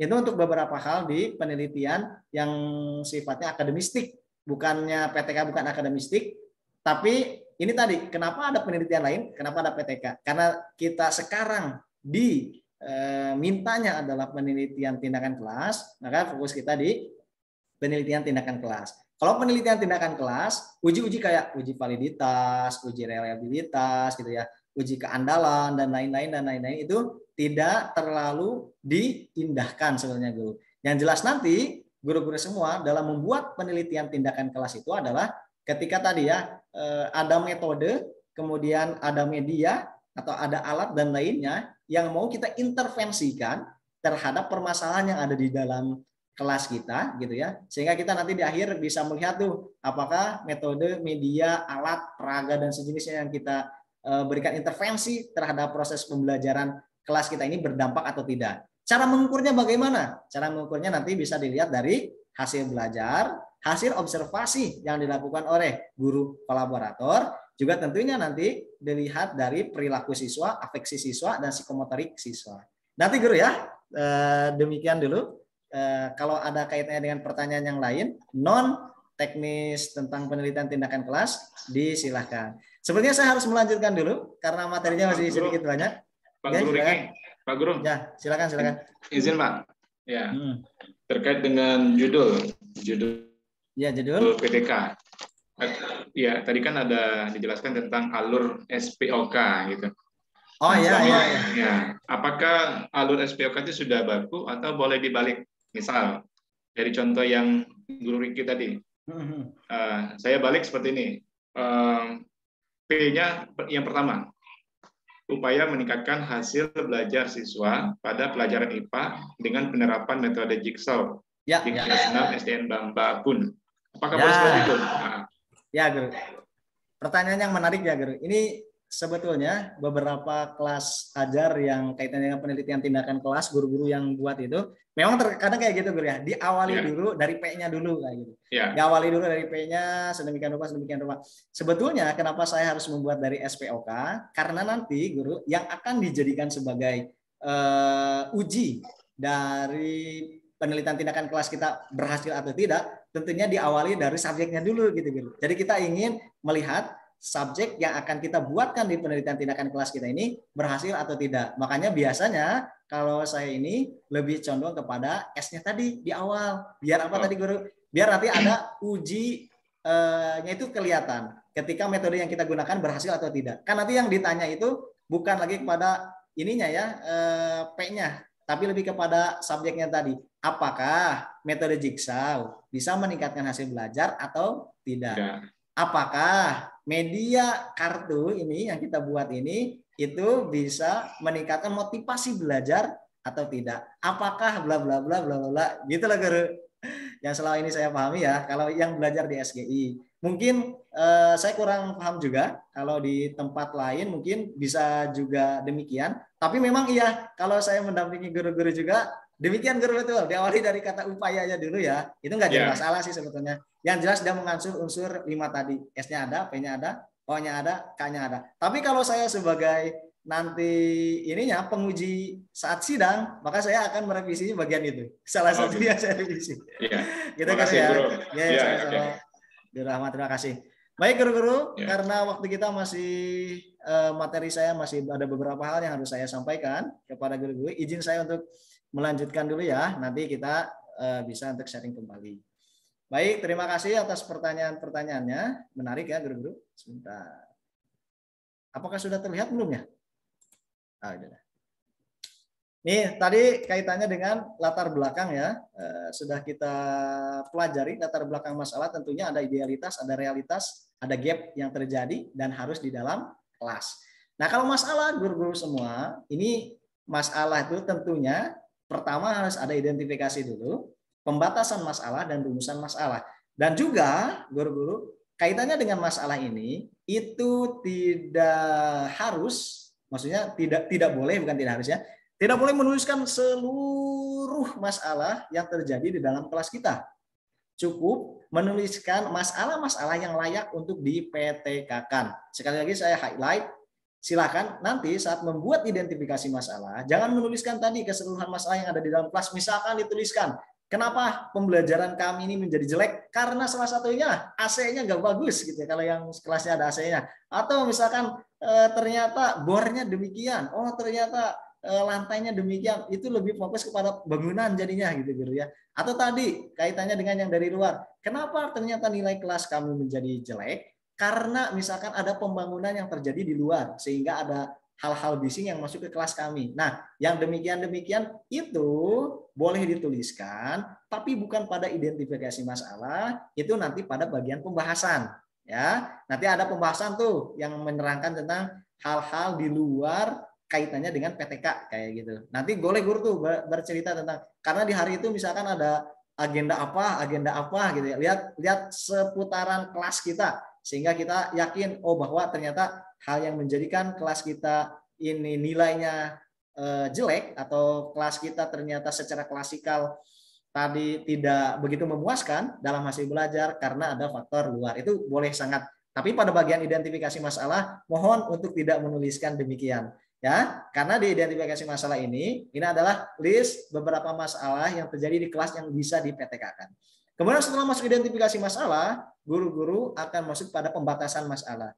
Pembatasan masalah ini dari sekian banyak masalah yang terjadi di dalam kelas guru yang bisa di-PTK-kan, guru silakan ambil satu yang paling di-highlight oleh guru-guru semua. Ya, sifatnya apa? Sifatnya paling urgent dan paling mendesak gitu. Misalkan wah, mata pelajaran ini juga jelek, guru. Oh, ternyata ini juga jelek. Oh, ini juga jelek. Tapi kita lihat prioritas. Untuk melihat skala prioritas, tentunya kita harus melihat dari penting dan mendesak, gitu ya. Dua hal ini yang harus guru-guru nanti identifikasi. Kalau kita lihat dari profil siswa, ternyata siswa secara keseluruhan kelas kita ini rendah di pada bagian matematik, tapi juga ternyata rendah pada bagian biologi misalkan kayak gitu, maka nanti guru harus lihat skala prioritasnya kayak gitu. Kita bisa identifikasi kelas kita, misalkan pertama tadi dari learning style-nya dulu. Kemudian yang kedua membandingkan nih antara dua mata pelajaran ini sebetulnya masalahnya yang ada di mana sih gitu ya. Kemudian yang ketiga tadi kalau kita mengetahui kompetensi siswa dan kita berikan acuan dari kompetensi pembelajaran yang seharusnya kayak gitu, nah itu juga nanti bisa diangkat. Makanya lakukan yang penting dan juga mendesak. Kemudian rumusan masalah. Dari pembatasan masalah yang guru dapatkan ini, kemudian silakan buatkan rumusan masalah. Kalau rumusan masalah ini berbicara tentang pertanyaan biasanya. Ya, pertanyaan. Misalkan tadi yang mau guru ambil ini adalah masalahnya itu adalah hasil belajar siswa pada mata pelajaran IPA gitu. Kemudian rumusan intervensi yang guru berikan itu tadi dengan menggunakan jigsaw. IPA jigsaw agak aneh ya. Misalkan eksperimen gitu ya, eksperimen. Nah, makanya nanti guru buatkan rumusan masalah gitu ya. Di rumusan masalah itu guru bisa nanti mengatakan 5W 1H tadi ya. Tapi lebih tempatnya nanti mungkin karena ini ingin menguji terhadap metode tadi, maka nanti yang ditimbulkan itu adalah apakah metode eksperimen bisa meningkatkan hasil belajar siswa di SDN Bambapun gitu ya, dan lain-lain. Misalkan kayak gitu. Itu sedikit contohnya. Ini contoh yang saya berikan. Ini contoh identifikasi masalah. Tapi yang saya ambil ini guru-guru semua dari lesson study ya. Nanti saya di sini hanya ingin mentransfer ke guru-guru semua bagaimana membuat identifikasi masalah menjadi batasan masalah, menjadi rumusan masalah gitu ya. Ini dilihat dari beberapa case terlebih dahulu. Biasanya guru-guru yang akan kita buatkan penelitian tindakan kelas itu ada pada bagian akhir biasanya. Ya, biasanya itu pokoknya yang bagian akhir itu yang akan kita ambil. Biasanya sih kayak gitu. Tapi ini nggak ada ketentuan juga. Kalau yang bagian akhir itu dia yang kita ambil juga nggak masalah ya. Jadi yang jelas adalah identifikasi dulu masalah-masalah yang terjadi dalam kelas kita. Kemudian selanjutnya tadi baru kita masukkan ke batasan masalah. Tadi saya ngambil pada bagian yang ke-6 gitu ya. Kaitannya dengan manajemen lesson study gitu ya. Ini menjadi satu hal yang penting untuk kita ulas oleh peneliti. Apakah memang manajemen lesson study sebagai upaya peningkatan profesionalitas guru gitu ya pada mata pelajaran IPA di SMPN 8 Bogor ini adalah satu hal yang perlu diangkat atau tidak, karena ternyata tadi kalau dilihat dari jejak historisnya itu adalah satu hal yang penting. Nah, kemudian makanya kita membuat rumusan masalah. Nah, rumusan masalah ini adalah tadi turunan dari batasan masalah yang sudah kita angkat gitu. Makanya bagaimanakah berbicara tentang perencanaan, pelaksanaan, evaluasi, dan juga bahkan faktor pendukung. Kalau guru-guru kaitannya dengan PTK, tentunya rumusan masalahnya biasanya cukup dengan satu saja gitu ya. Tadi itu menguji terhadap media, menguji terhadap metode atau model pembelajaran yang kita buat. Nah, makanya nanti rumusan masalahnya itu biasanya berbunyi apakah gitu ya. Apakah metode gitu. Kalau saya ini menggunakan lesson study ya, apakah metode lesson study ini bisa meningkatkan hasil belajar siswa pada mata pelajaran IPA di kelas 6 SDN Bambapun kayak gitu. Itu adalah contoh dari rumusan masalah. Kemudian kita masuk ke tujuan penelitian ya.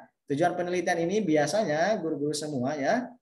Ini relate banget dengan rumusan masalah tadi di awal. Saat tujuan penelitiannya adalah tadi saat rumusan masalahnya kita berbicara tentang tadi lesson study misalkan saya, maka di contoh tujuan penelitiannya juga di tujuan penelitian ini akan menjawab rumusan penelitian. Kan tadi apakah gitu ya apa perencanaan kegiatan lesson study di SMPN 8 Bogor. Makanya saya pada tujuan penelitian ini dirubah menjadi untuk mengetahui perencanaan kegiatan lesson study di SMPN 8 Bogor. Untuk mengetahui pelaksanaan kegiatan tadi, perencanaan, pelaksanaan, evaluasi, dan lain-lain. Nah, sekali lagi tujuan biasanya menjawab dari rumusan masalah gitu ya. Rumusan masalah yang kita angkat kayak gitu. Untuk menjawab itu maksudnya biar dia sinkronis aja. Jadi nanti kita tahu tuh bahwa penelitian kita ini dari awal sampai akhir itu memang ngeling gitu antara satu dengan yang lain gitu ya. Jangan sampai rumusan masalahnya apa gitu ya, tujuannya kemana. Nah, kemudian hasil nanti pada bagian kesimpulan juga nggak nyambung. Nah, itu yang nanti dipertanyakan gitu ya guru-guru semua ya. Itu sih kaitannya dengan tujuan penelitian. Nah, kemudian guru-guru saya sedikit juga menyinggung tentang manfaat ya. Tentunya pada bagian bab 1 ini ada juga manfaat penelitian. Biasanya manfaat penelitian itu dilihat dari dua guru, manfaat akademis dan juga manfaat terapan. Manfaat akademis ini berbicara tentang teoritis, sedangkan manfaat terapan itu adalah bagaimana hasil penelitian yang kita buat ini apakah berdampak secara langsung terhadap stakeholder yang ada di sekolah kita bahkan kayak gitu ya. Misalkan menjabarkan ini ya tadi yang sudah saya buatkan akademis. Manfaat akademis ini berkaitan dengan teori efektivitas pembelajaran. Contohnya seperti ini guru. Manfaat akademisnya apa? Bagi pengembangan konsep dan teori ilmu manajemen pendidikan, terutama dalam aplikasi manajemen terhadap peningkatan kemampuan guru, diharapkan dapat memperkuat teori atau konsep yang berkaitan dalam manajemen peningkatan profesionalitas guru melalui lesson study secara holistik misalkan. Itu bagian dari contoh manfaat akademis. Intinya apa guru? Intinya kita lihat teori-teori yang ada ini tentunya bisa menambah, misalkan kalau guru kaitannya dengan PTK di kelas ajarnya kan nanti mungkin banyak lagi nih metode-metode yang baru tuh yang guru-guru ternyata dapat begitu saja tuh. Nah, itu bisa juga tuh dijadikan sebagai pengembangan konsep dan teori pada bagian metode pembelajaran kayak gitu. Itu juga nggak jadi masalah ya. Termasuk nanti guru manfaat terapan. kalau manfaat terapan ini tadi yang saya bilang ini kaitan dengan stakeholder, ini buat apa aja? Berarti kalau ini dilihat dari guru mata pelajaran, bahkan kepala sekolah. Kalau saya bahkan pada dinas pendidikan misalkan, karena penelitian yang saya buat ini bisa berdampak secara langsung terhadap dinas pendidikan misalkan. Nah, guru dalam membuat penelitian tindakan kelas pun demikian gitu. Berarti dampaknya untuk apa? Dampaknya untuk kelas, untuk sekolah gitu ya, untuk siswanya sendiri, untuk gurunya sendiri, untuk kelasnya sendiri kayak gitu. Nah, itu nanti guru silakan analisis kira-kira dampak manfaat dari penelitian tindakan kelas ini bisa dirasakan oleh siapa saja. Gitu ya. Nah, sampai sini dulu. Nanti kita akan praktik guru dengan menggunakan Jamboard gitu ya. Monggo yang mau diskusi dulu sampai dengan barusan temanya ya, disilahkan. Ada pertanyaan dulu silakan guru-guru.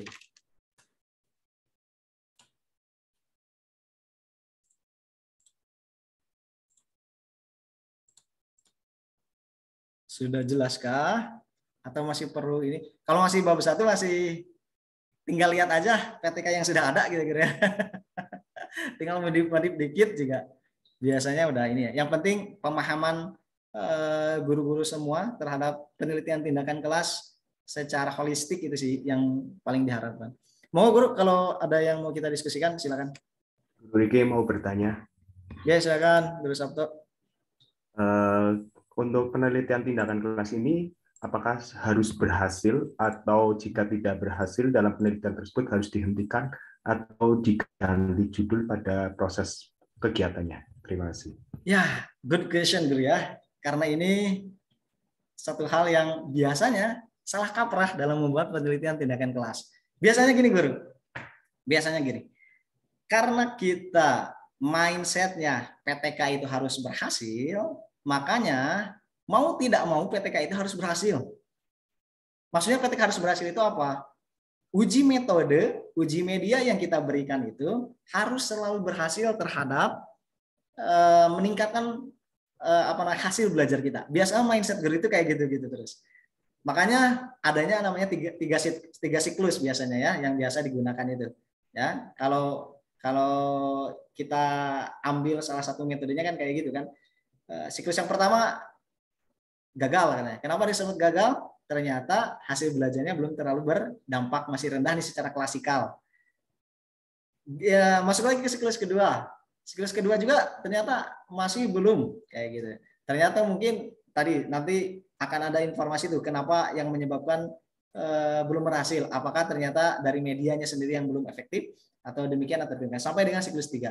Kalau sudah siklus 3 biasanya itu di stop, dihentikan. Ya gitu ya, biasanya kayak gitu kan kalau membuat PTK itu sampai dengan siklus yang ketiga. Nah, itu apa maksudnya?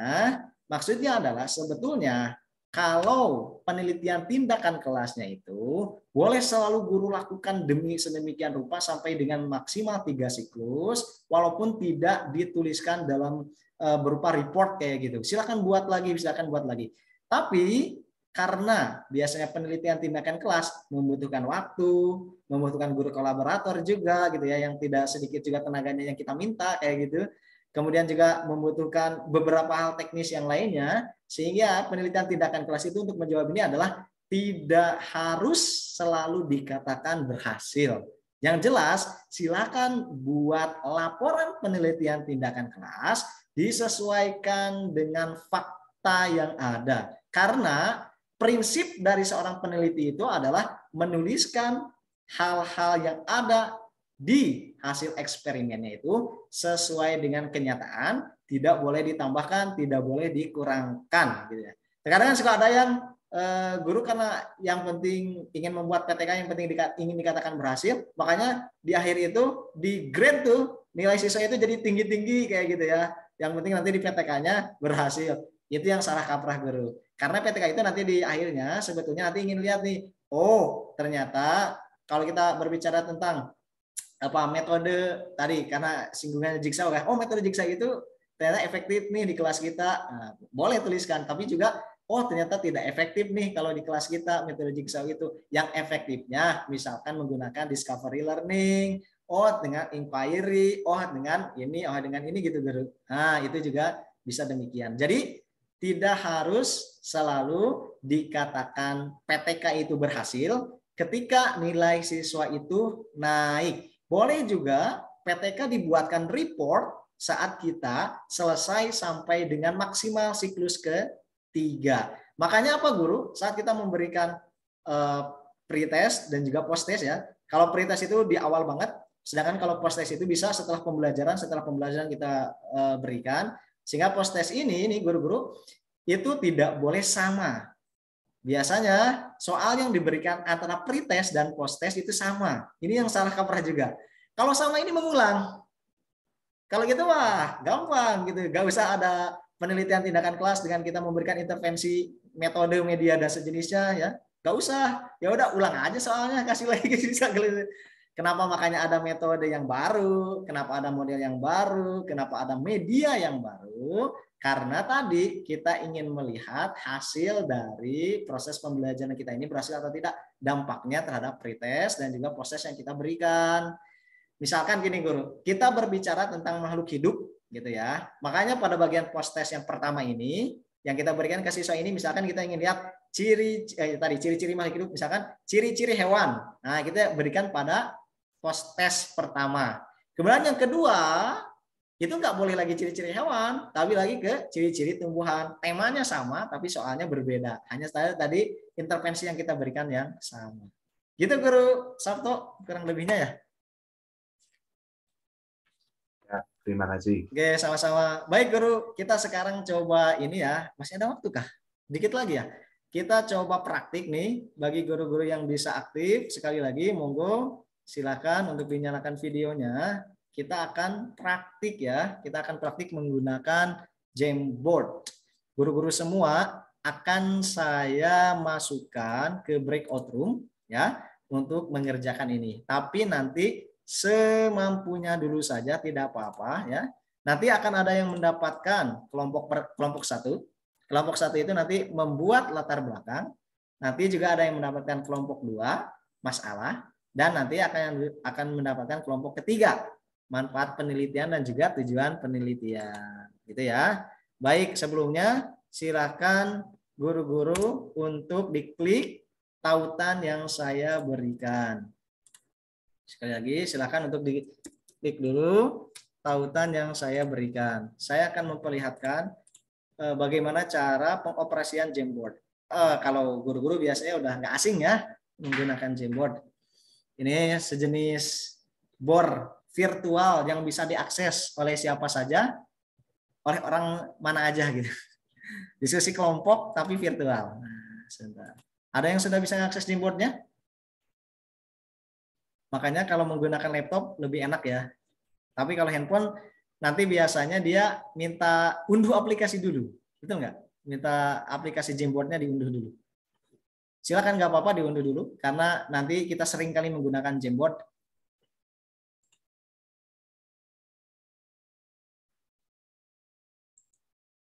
Baik. Ada yang sudah masuk ke Jamboard-nya, guru-guru? Oke. Saya perlihatkan dulu ya. Jangan dulu nanti diisi karena nanti guru-guru akan saya simpan di beberapa breakout room ya.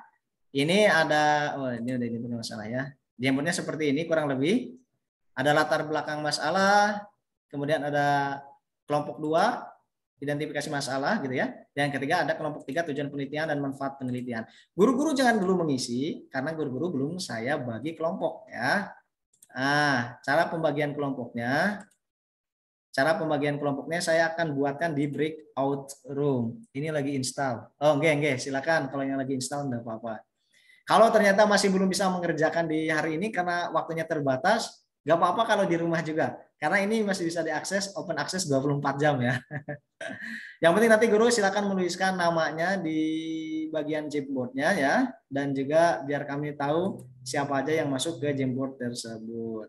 Baik, saya akan acak saja, jadi saya tidak akan lihat guru siapa dengan siapa.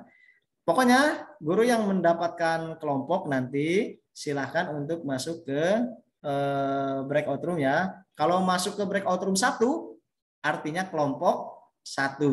Kalau masuk ke breakout room 2, kelompok 2, dan yang masuk ke breakout room 3, kelompok 3, gitu ya. Demikian. Dan guru-guru sudah bisa mengakses Jamboardnya. Disilakan guru, nanti kalau ada kesulitan bisa kembali lagi ke sini. Ya. Sampai jumpa dulu, silakan untuk masuk ke breakout room. Atau ada pertanyaan dulu sebelum saya masukkan ke breakout room? Cukup. Cukup ya guru ya? Cukup. Oke, baik. Udah paham ya? Baik. Nanti saya ingin tahu di antara guru-guru ini siapa yang paling ini ya bisa mengerjakan ini sesuai dengan apa yang kami harapkan nih. Oke, saya open our room, disilakan.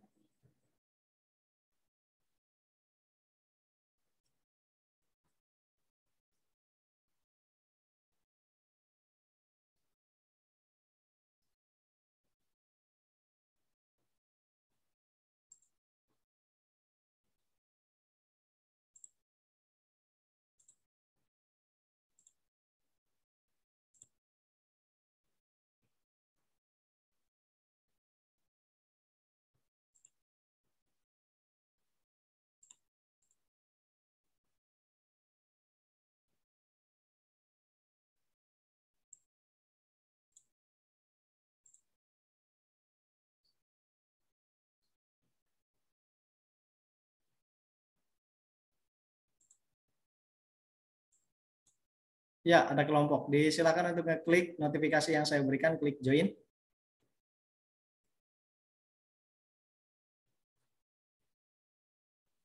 Ya, silakan diklik. Sekali lagi, guru-guru yang sudah dapat notifikasi yang saya berikan untuk masuk kelompoknya silakan. Pak Rosid, mana Pak Rosid? Aktif sekali nih Pak Rosid. Silakan. Silakan masuk Pak Rosid. Oke, udah masuk ya. Guru-guru yang lain silakan untuk dilihat notifikasi yang saya berikan. Silakan masuk ke kelompoknya. Ada notifikasinya, monggo.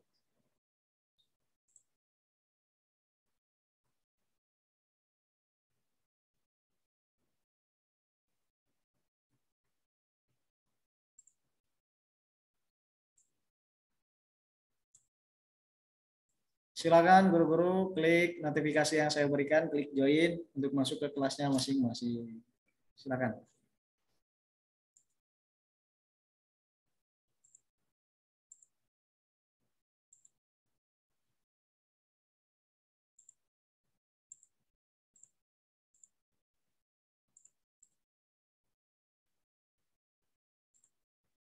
Jangan lupa kasih nama ya.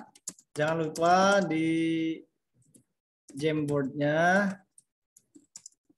guru-guru kasih nama.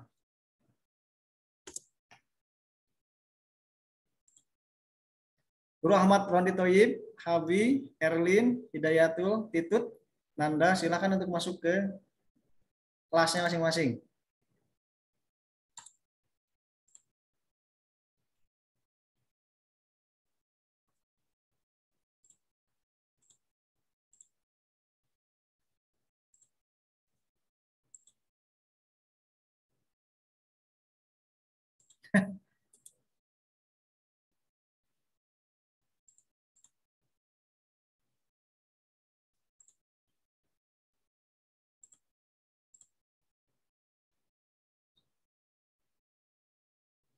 Ini nggak terdengar suara merdunya. Gimana guru-guru? Bisa mengerjakan ya? Ya, kita baru mau nulis namanya dulu ini, Pak. Oke, silakan. Kita sedang membicarakan tema yang akan diangkat, Pak. Masalah-masalahnya ini lagi mengelis coba masalahnya gitu, Pak. Oke, silakan. Oke. Bagaimana di kelompok 2? Ada kendala? Bisa ya? Guru-guru untuk mencari identifikasi masalah. Sekali lagi ya, untuk kelompok 2 ini di Jamboard-nya, di Jamboard ya, kelompok 2 saja. Berarti mengerjakan yang identifikasi masalah ya. Identifikasi masalah, pembatasan sama rumusan. Ini namanya gede banget, Miranda Dewi Buana. Apa dulu sih? Gak apa-apa, itu bisa digeser-geser, bisa digeser-geser gitu ya. Iya, siap. Oke, monggo. Pesan ya, Guru. Ya. Silakan guru-guru berkreasi lah. Halo guru-guru kelompok 3 gimana? Ada kendala? Bisa? Baru sebatas ketik nama guru. Coba dicek sesuai atau belum. Ya, sudah saya cek dari sana nih, udah masuk ya. Ya. Guru mati kelompok 3 ini tentang apa ini? Tujuan sama manfaat ya? Ya. Silakan guru berkreasi. Monggo. Ini temanya gimana, guru? Bebas, guru. Disilakan buat koordinasi aja dengan teman kelompoknya. Ya. Tidak harus dengan kelompok 1 yang masalahnya. Nggak harus. Terpisah saja, guru. Silakan.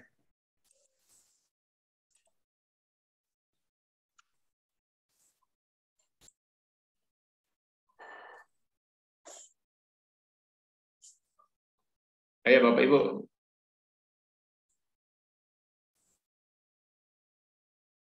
Yang masih di sini, guru-guru ada kesulitan masuk ke breakout room-nya? Guru Erlin, Guru Ahmad Rondi, Guru Titut. Boleh bersuara? Guru Fauzia, keluar ya? Guru Fauzia, silakan masuk ke breakout room. Tadi kelompok berapa, Guru? Guru Fauzia bisa dengar suara saya?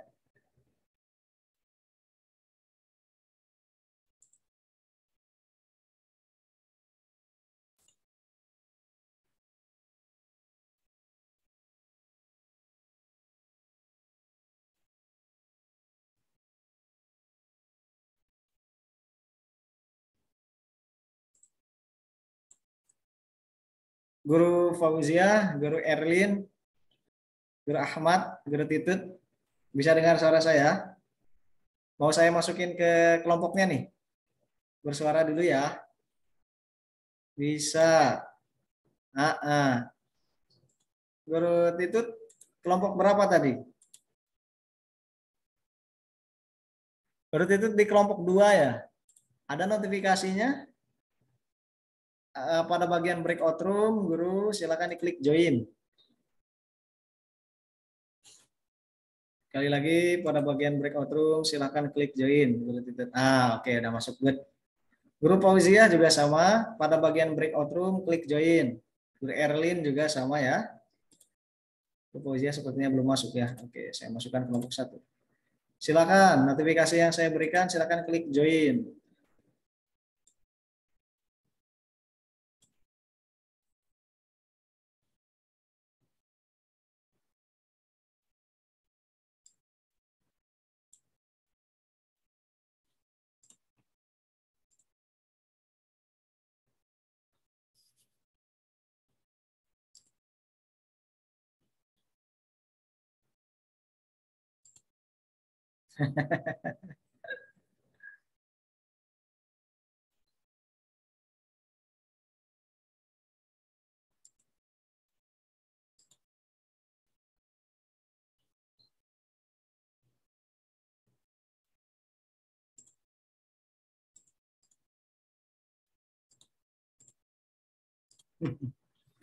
Guru Fauzia, Guru Erlin, monggo masuk ke grup.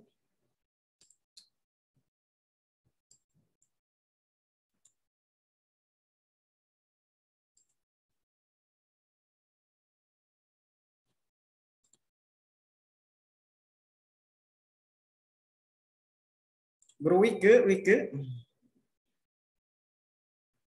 Guru Wike, bisa dengar suara saya?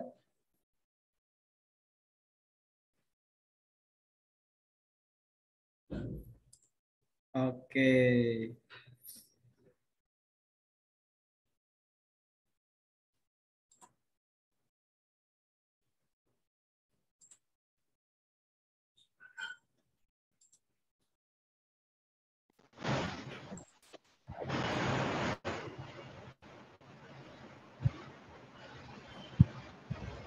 Ya, saya masukkan dulu ke main room ya, guru-guru semua.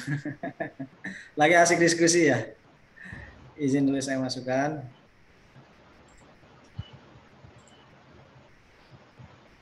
Oke, izin dulu saya masukkan ya, guru-guru.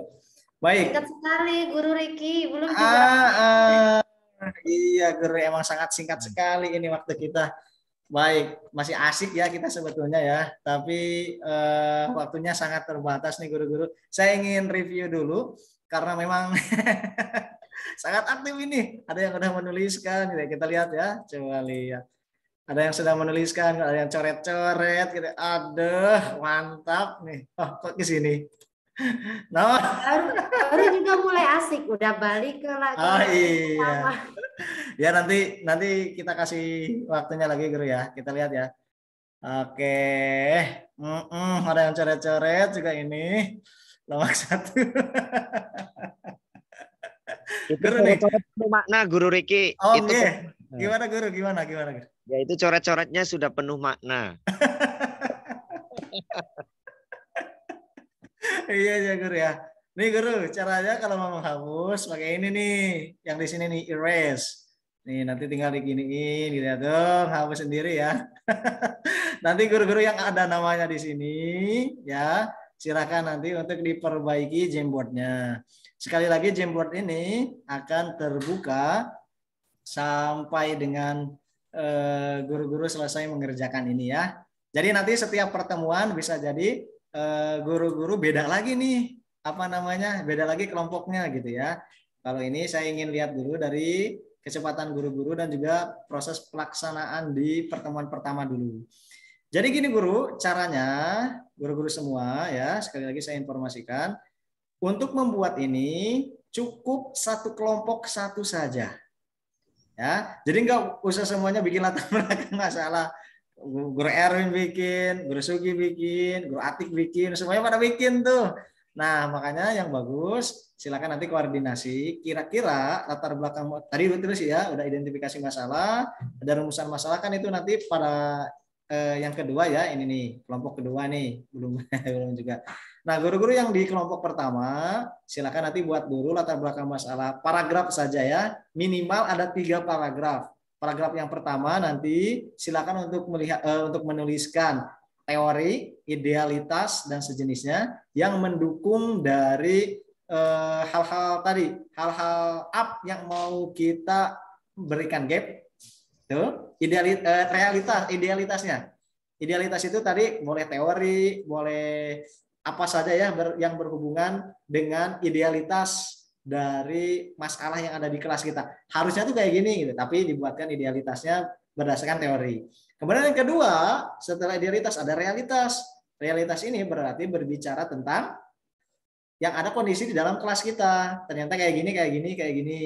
Kemudian nanti di akhir, guru-guru semua nanti boleh juga berbicara tentang metode nih atau media yang mau kita buatkan di latar belakang masalah. Misalkan guru-guru mau ngangkat apa metode apa gitu ya, discovery, atau juga mau ngangkat inquiry, atau ya udah siri-siri aja gitu ya. Siri-siri itu apa? Stimulasi, inquiry, pernah belajar? Stimulasi, inquiry, apa lagi? Enggak ada ya. Oke, stimulasi, inquiry, nanti juga masuk pada proses presentasi. Presentasi ini nanti guru-guru mengaplikasikan terhadap hal yang didapatkan.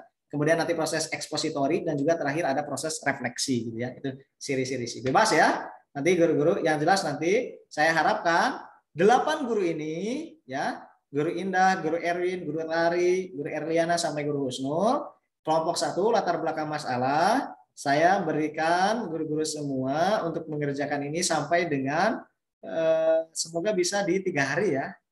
3 hari untuk membuat latar belakang masalah. Misalkan guru mau bertanya gimana cara komunikasinya, saya serahkan ke guru masing-masing. Ya, silakan untuk kreatif mungkin mau membuat itu kelompok sementara, apa grup sementara, atau ya udah deh delegasiin aja. Saya mau percaya aja ke Guru Indah, tapi nanti saya koordinasi komunikasinya ini ya, ini gitu.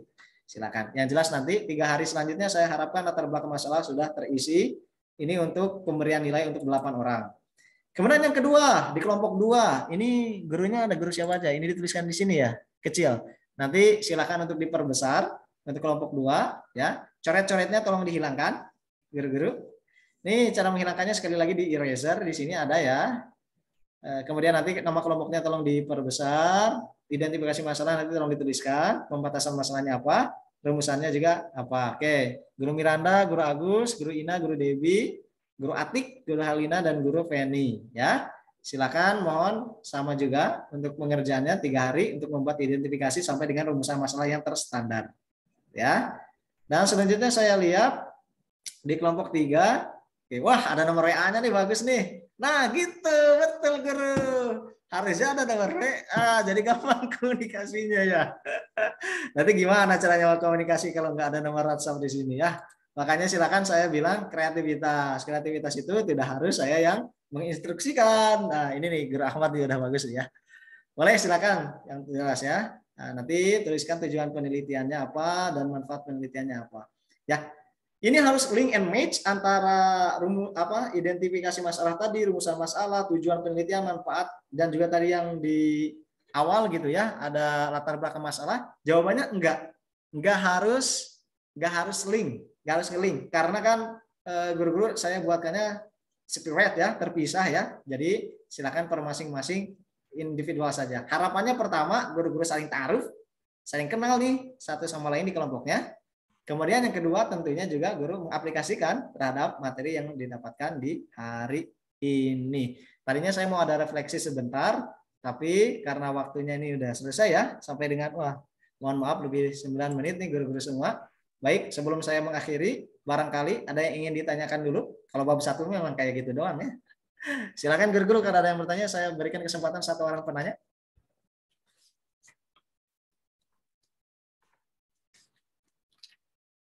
Cukup dulu? Saya boleh, Guru Riki? Boleh dong.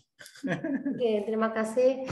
Jadi menanggapi yang disampaikan Guru Riki tadi bahwa kami dikasih waktu 3 hari ke depan ya dari tiap-tiap kelompok untuk feedback tugas ini. Oke. Nah itu misalkan dari 3 hari ke depan itu kami tadi per kelompok itu kan dari berbagai daerah dan kami juga tidak semuanya kreatif seperti Pak Sapa tadi yang mencantumkan nomor WA. Oke, very good itu.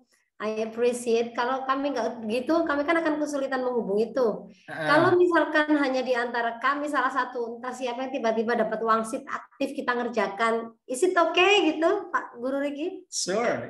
Oke banget. Silakan Guru. Nggak apa-apa. Yang jelas nanti ada ininya ya.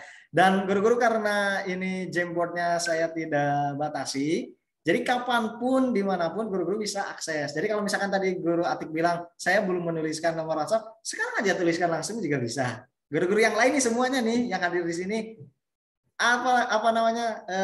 akses lagi Jamboardnya, tuliskan nomor WhatsApp-nya biar guru-guru yang lain juga pada bisa mengenal. Silahkan Guru ya. Oke. Jadi kalau mau oleh 1 orang delegasi, ya silahkan.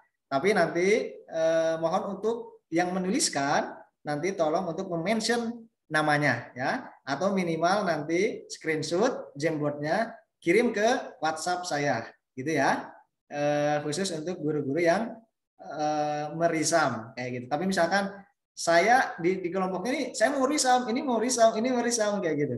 Nah itu silakan komunikasi saja ya. Boleh juga misalkan nanti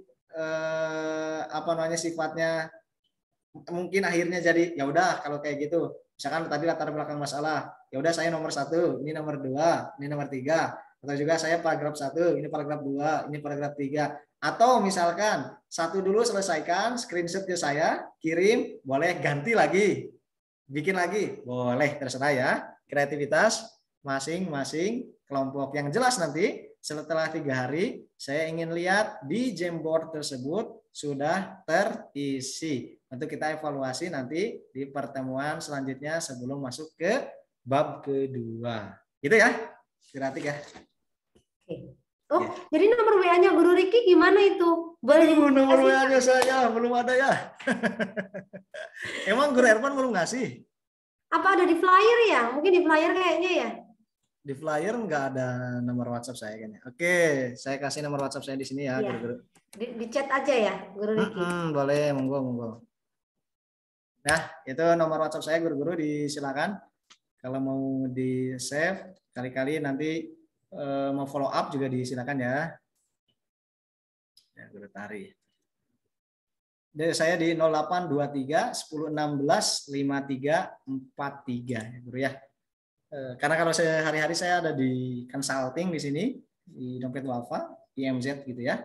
Jadi mungkin kalau waktu-waktu tertentu saya terkadang suka agak kesulitan nih untuk membagi waktu. Jadi silakan nanti guru-guru komunikasi dengan saya aja, silakan aja WhatsApp. Tapi nanti saat saya respon mungkin bisa jadi di tengah malam atau mungkin di pagi hari kayak gitu ya. Nanti silakan disesuaikan saja gitu ya. Mohon maaf. Mungkin Bapak Ibu guru kalau tidak ada yang ditanyakan lagi, saya rasa itu dulu ya pertemuan kita di sesi perdana ini. Semoga nanti guru-guru semua tentunya bisa mendapatkan manfaat di pertemuan pertama ya, masih bab 1 gitu. Nanti di pertemuan selanjutnya kita akan coba tajamkan lagi. Baik itu nanti sedikit mengulas bab 1 dan juga tadi saya belum simulasi ya. Harusnya tadi ada simulasi juga nih. Kayak bagaimana sih sebetulnya menjadi seorang guru researcher dan lain sebagainya. Menarik sebetulnya kalau ada simulasi. Keterbatasan juga kalau online kayak gini. Kecuali nanti kalau suatu saat bisa kita berjumpa langsung offline, itu akan sangat lebih memudahkan agar terkontrol segala halnya gitu ya dari semua. Baik, terima kasih guru-guru semua. Itu saja mungkin yang bisa saya sampaikan di kesempatan hari ini. Sekali lagi terima kasih atas atensinya. Ada yang bertanya lagi? Terakhir screenshot barangkali. Foto bersama ya. Oke, saya hampir lupa ini. Monggo. Ditampilkan semua dulu Guru Riki. Ya, silakan nyalakan videonya semuanya, guru-guru semua. Kita screenshot di pertemuan perdana di penelitian tindakan kelas. Silakan sekali lagi guru-guru yang belum dinyalakan kameranya. Saya hitung ya, dalam hitungan 1, 2, 3. Sekali lagi 1, 2, 3. Ya bebas dong, kayak bebas dong, kayak gini, gimana guru? Bebas ya, gak batasi. Monggo guru, bebas ya. Saya hitung 1, 2, 3. Sekali lagi 1, 2, 3. Oke, terima kasih. Terima kasih guru-guru semua. Sekali atas atensinya, kita akhiri agenda pertemuan kita perdana di hari ini dengan ucapan hamdalah bersama-sama. Alhamdulillahirrahmanirrahim. Sempurnakan dengan doa kepada majelis. Subhanallah bihamdihi, subhanakallah wa bihamdika, asyhadu an la ilaha illa anta, astaghfiruka wa atubu ilaik. Terima kasih semuanya. Mohon maaf kalau ada kesalahan. Nanti kalau perlu nomor kontak dan lain-lain bisa menghubungi Guru Ervan juga atau mentornya masing-masing nih. Kalau sekarang ada mentor di sini silakan menghubungi Guru Ervan silakan, atau nanti menghubungi saya juga silakan ya. Tadi nomor handphonenya sudah saya share ke guru-guru semua. Terima kasih sekali lagi atas atensinya. Saya akhiri dengan ucapan Assalamualaikum warahmatullahi wabarakatuh. Waalaikumsalam warahmatullahi wabarakatuh. Ya, silakan guru. Terima kasih.